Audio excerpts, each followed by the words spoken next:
daawwattoota kiyya akkuma beektan kalee galgala urjiin galcha jedheetiin viidiyoo guyyaa kana isinii maxxansee ka isinii maxxansee anaa hunooni galchaa karaa manguddootiin galchaa manguddoo jala seeneetiin akka aadaa keenyatti nu araarsanii nu haa fixanii hin galcha jedhee ka'ee bes arra guyyaa kana galgala kana ani ni galchaa eeganii galcha jedhee rakkoon takkallee hin jirtu jedheetiin kaa'arraa akka haati nagaa jedhee haati urjiitiif abdiin dhagahanii akka anas jiru jechuun anis hin dhokanne akka duraanii hin dhokanne na arganii anaa uffata bibbituuf namni na argee anaa uffata bitee fi akka aadaa keenyatti nama bira dhufee ani akka malee nu fiduu akkaan nu fiduu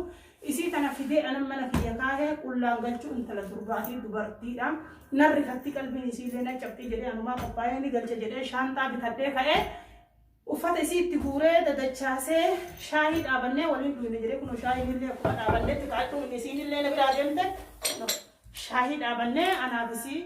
shaahii dhaabannee ni dhuyne jennu dhufanii hulaan itti dhawanii hulaa dhahanii jennaan anis itti ol ka'ee gizee itti ol ka'ee hanaanii abdiidha yaasiinii abbaa manaa hanaati waliin jiranii garuu isaan illee eega dhufan anumaaf hanaan kaa'u dubartummaa dubartii gizee aarte walii utaalti xiqqisha walii utaalle malee yaa'ii biraa walitti hin goone urjii nagaan fudhatanii gara haadha isii irraa galgala kana fuudhanii kutanii halkan keessa sa'atii torba halkan wal qixxeedha jechuudha nuti ala waan turree dhufnee fi waan ala turree dhufnee kaga yeroo kanaa ta'e malee ni rafnaayyuu sila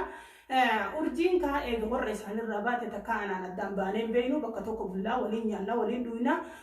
kanaafuu waan isiin durba taateef jecha intala durbaatii intalti durbaa maqaa hedduu qabdi akkuma yookiin obboleettii tiyya yookaan ilmoollee dhaltu jedhanii haa dubbatanii malee akkuma obboleettii tiyyaa yookiin ammoo haati ilmoo eedutti isii eegaa maaliif jennaan gizee isiin mana fincaanii deemtullee ni ilaala namni tokko biran seenu akka guyyaa na bira dhufteerra anatu isii waliin rafaa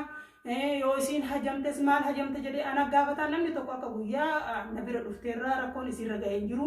ani gizee duraallee wanti intala durbaa fuudhee akkanatti hin galchuu karaa manguddootiin galcha jedhee isin natti dallantanii koomantii hin taane na barreessinaan ati rabbiin sodaattu ati islaamaa miti akkamitti hijaabattee hijaaban akkana dalaydanaan jedhan namni irra guddaanii ani yeroo saniif aaree sababa aariitiin jecha waan kana keessa galee waan kana dalagee amma fammoo alhamdulillahi osoo ani dhahamee miidhamin osoo isiin dhahamtee miidhamin osoo hanaan illee dhahamtee miidhamin osoo nam tokko dhahamee miidhamin nagaan gara warra isii fuudhanii kutaniini osoo nama biraa taatee itti gadi dhiisu obboleessa waliin jira waan obboleessi waliin jiruuf jecha obboleessa isiiti jedhee waan akka isiin rakkoon takka isiin rangahin waan amantummaa ofitti qabuuf jecha miidhan tokko waan isiin rangahiniif jecha isaanii waliin gadhiise isaanii waliin akka isaan fedhan mootummatti illee naa himatan waan fedhan yoo ta'u maaliif jennaan dhaadannoo yeroo isiin duraanatti dhaadattisu waan na bira jiruuf jecha hedduu waan sodaadhuun qabu jechuudha yoo mootummaan na dhiyeessanii waan sodaadhuun qabu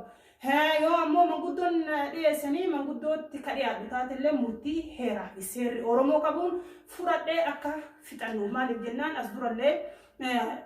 manguddoo haadha urjiitti ergee haati urjii manguddoo deebisuu ni beeytanii viidiyoo kiyya akka duraan dabre keessatti halkan edaallee akka manguddoon nagaan fixannuuf haadha urjiitii mika dubbate ana intalti tantee mijayyoon tantee na bira jirti hin booyinii karaa manguddootiin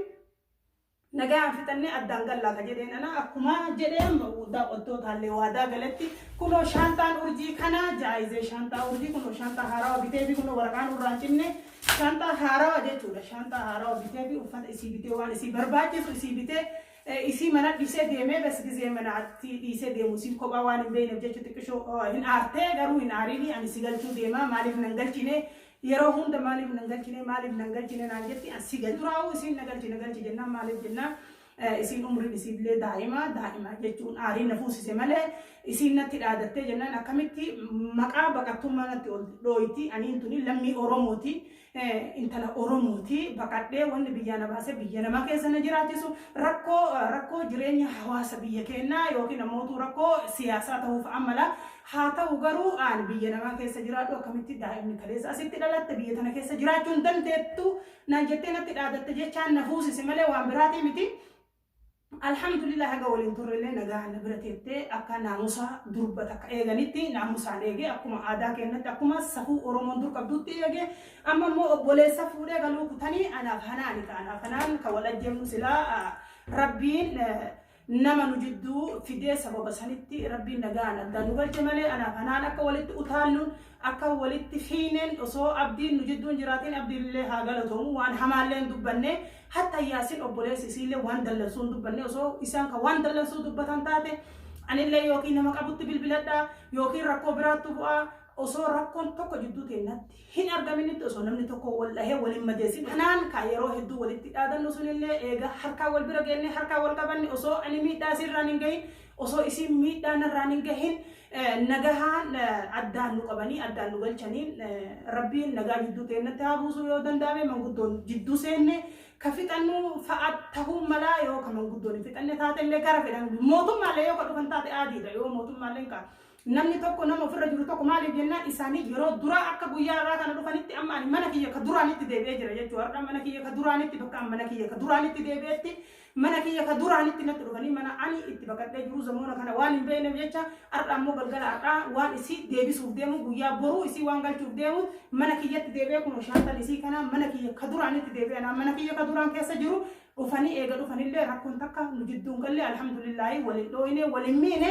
nagaan ka abdiinillee addaan nu qabee akka yeroo balee dhaadatanii sanii miti isaanillee gizeena bira gahan hamtuun takka osoo jidduu teennan jiraannetti nagaan addaan gallee haati urjiinillee kaaga yeroo hedduu natti bootti natti zamoona yeroo gabaabaa keessatti anis karaa nagaatiin akka rakkoon akkanaa nu jidduu hin seenne maaliif jennaan rakkoon tun rakkoo uummanni Oromoo bal'aan akkuma yeroo duraatti uummati Oromoo bal'atti iyyataa turetti uummanni Oromoo bal'aan akkasumatti bahee biyya jiru hundarraa rakkoo kiyyaa fi ka warra haadha urjii kana balaaleffate isin uummanni Oromoo bal'aan na hoffolchaa isin jedha akkasitti ol fuudhee na hoffolchaa rakkoon jireenyi ilmi namaa keessatti yeroo tokko rakkinni gurguddaan akkanaa dhufuun ni mala ilmi namaa kan dogongorra hin jiru dogongora kiyyaaf na hoffolchaa isin jedha ani ka manguddoon hin galchaa manguddoon galcha jedhee waa'ee manguddoo irratti walii galee ka urjiillee uffata fitee fi akkuma isin argitan san shaanxaan san ka urjiiti hin galcha jedhee ka'ee isaan na dhufanii eega isaan natti dhufanillee anillee hedduu yaa'ee itti godhee yookiin isaan dhahuu yookiin akka isaan na dhahan hin barbaanne maaliif jennaan ilma namaa kana hundaafuu wanni irraa caaluun nageennan ilmi namaa qabeenya guddaa qabaaturra nagaa qabaatu wayyaa kanaaf jecha akka urjiillee miidhamtu akka isaanillee miidhaman akka anis miidhamu waan itti ani jala gabbayeellee yaa'een goone maaliif jennaan halkan keessaa sa'a 7 jechuudha halkan keessaa sa'a 7 sa'a waahidaa biyya kanaa jedhanii sa'a 7 halkan keessa sa'a 7 ani waan ala keessa deddeemee waan takka hin bitaa jedhee ture malee sila hagasuun turru galgala rafnaa ture haa ta'u garuutu ani wanni gaariin ani barbaade wanni ani itti gammade isiin nagaan haadha isii taboottu san bira nagaan geewu akka haati isii yaaddoyne dhibeen takka itti dhufte jechuun anis akka nama tokkotti hin seenaa maaliif waan kana dalagee osoo waan kana dalaguu baadhee jechuun kiyya waan hin oolle jechuudha. Kanaafuu urjiin nagaan galuu isitti baay'ee gammadee baga nagaan rabbiin warra isaaniitti walitti deebisee anallee akka duraanitti ka mana kiyya keessatti deebi'ee mana kiyya keessa jiraadha inshaallah manguddoon akkuma sinin jedhe yeroo duraa sinin jedhe manguddoo biyya jira biyya kana manguddoonni jira yoo isaan akka duraanii sanitti manguddoo ari'uu baatan manguddoon laallee fixannaa jechuudha yoo isaan ka gara seeraallee ni deemna jedhan aadiidha seeraallee taanan bakka mootummaan nawaametti dhiyaadhe ofirraa dubbadhee deebisuuf akka namaa tokkotti rakkoo takkan qabu wanni sodaadhee wannan dheessu hin jiru wanni ani sodaadhe duraanillee maaliif jennaan nama dhahee miidhuu hin barbaanne namni akka dhahee na miidhus waan hin barbaadiniif jecha jalaa cinaa gale malee sodaa osoo hin tahin sodaa fi miti wanni yeroo duraa cinaa galees ammallee galgala kanallee ani hulanti yabbanaadha hulanti waan banaa ta'eef seenan malee osoo balbala alaa cufee ka keessaa cufee ka taa'u taate namni tokkollee seenuu hin danda'u jechuu gibbii guddaadha gibbii irraan bu'uu hin danda'anii ani wanni hulaa alaallee banaa dhiisee keessaallee banaa dhiisee taa'eef waan sodaan qabne jechaaf ani waan takka waan irraa sodaadhu hin qabu maaliif jennaan waan dhufe tokko ofirraa deebisuuf akka nama tokkotti waan sodaadhu hin qabu jechuudha garuu ammoo kana dhibe ana wanni na dhibe ummanni Oromoo guutuun bahee waan kenna kana dubbatee ka namni guutuun rifatee jennaan rifaatuun ilma namaa kun bareedaa miti lammiin tiyya maaliif rifatti Oromoo sabni kiyya maaliif rifataa maaliif na jalaa rifatanii jedheeti ka hin galcha jedhee ka yaade yeroo koomantiin namni hedduun naa barreessee maaliif waan akkanaa kana dalaydaa wanni akkanaa kun waan sirraa eegamuu miti ofirraa muciyyoo galchii jennaan hin galcha jedhee jala muree anaa uffata bitee fi waa hunda ka waan silaa ilmi namaan geegessu waan takka yaadannoo takka bitee fi hin qajeelcha jedhetti ummanni har'a galgala kana نتلفني أنا سنة مالي بجنة نمني تكوك أبتمان أنا سكر مانكت يوكان هجو بك هجو بيت السكر مانكت وفتا بتنكيسة نمني تكون أرجع الزراعة كيا هم هارورجي فات أكيد نتهم اللوان بيكوب جت أنس لالي تمان ها همو مال في دجري لالي جرمنا كيا حاجة أمنا كيا قالوا نجلا ديمنا لالي نمني سوني قالوا نمسني هارورجي تتهمه إبلونا مسني اللوان بيكوب جت زين جري في الرمانة كياتي قالين منا كياتي قالان أوصو هنتورين إسان ياسيني في أبدي حناني روفاني جتشورو روفاني اللي أنوان إيس يور إيس دتشي جلنا ندبر سو جتشو مالي بجنة نمني تقولون مرينا ما دتشي جلنا ندبر سارة دتشي جلنا ندبر سني ما نقول أني يور أي في الرادة بساجد إيتين حاجة إسان أوسينا اللي زين جري في الراتاء في الراتاء اللي الحمد لله ربي نجانا دان نقولش ربي نجانا دان نقولش أما أموتو وننو هافي كبيرة يو إسان منقودون كفتا تنتات ديبئ مالي بجنان منقودون فتا دمان علمنا ما والله وانجرات ولا رمو اللي وانجرات أنا مالي واني إرى ديبئ دبادو لما كيافي أرجين أما قلت إيغا قلنا أما إما أبا مناكياتي إما أبا مناكيا كيسا akka deebi'anii ammallee hin galle isinillee warri koomantii barreessitan koomantii barreessaa fi warri ammootu haadha urjiiti sheer godhaate haadha urjii biraan nagaa akka dhimma abbaa manaa kiyya keessa deebi'anii hin galle waa'ee dhimma abbaa manaa kiyya kanaa fi ka isaanii kun rakkoo kana hundarraan kan dhuga'e sababa hanaanii fi sababa abbaa manaa kiyya godhatte sababa isiin isaanitti himtee nu jidduu deemtee dubbii walitti nu ooftu jechuudha sababni kan hunda ga'e